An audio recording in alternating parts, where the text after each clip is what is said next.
So the officials of the city of Oklahoma City have responded to the public outcry over this sad event to say that they have to allow the Satanists to perform this act because of freedom of religion. And really this response shows how diabolically disoriented our society has become, to refer to the famous phrase of Sister Lucia, the diabolical disorientation.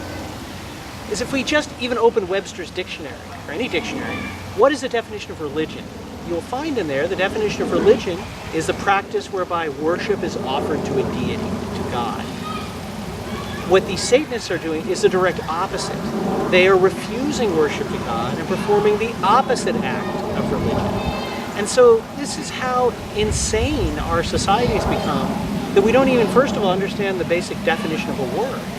So they're claiming freedom of religion for something that's not a religion, by its own definition, by what these individuals would claim. And so we're now living in a time when our leaders are so disoriented that they cannot even see that this act, which is opposite of religion, is obviously nothing to do with a so-called false freedom of religion. And the devil is using this disorientation to continue his ultimately losing, but his battle against Our Lady.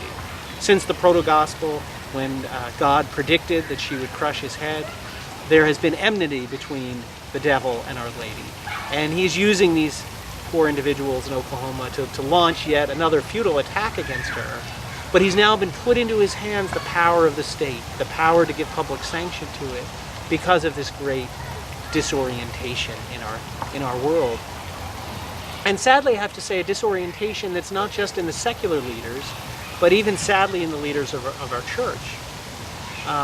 We've talked about the response of the Priest Society of St. Pius X to bring the precious blood of Christ to this very ground on which Our Lady and our Lord will be mocked.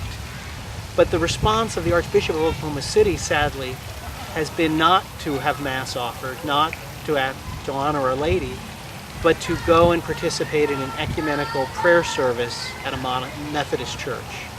A place where he will not even be able to mention Our Lady, obviously, because the Methodists also, like the Satanists, have disrespect for Our Lady.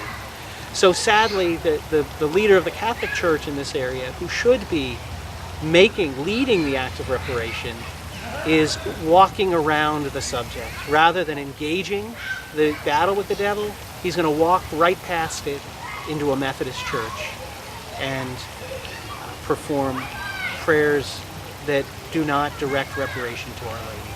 So again, it's very sad to see this disorientation in the church and the state, who don't see the reality of the consequences before them. But again, we shouldn't lose hope. We should take hope from Our Lady's message. In the end, my Immaculate Heart will triumph. Notwithstanding this disorientation, Our Lady will triumph.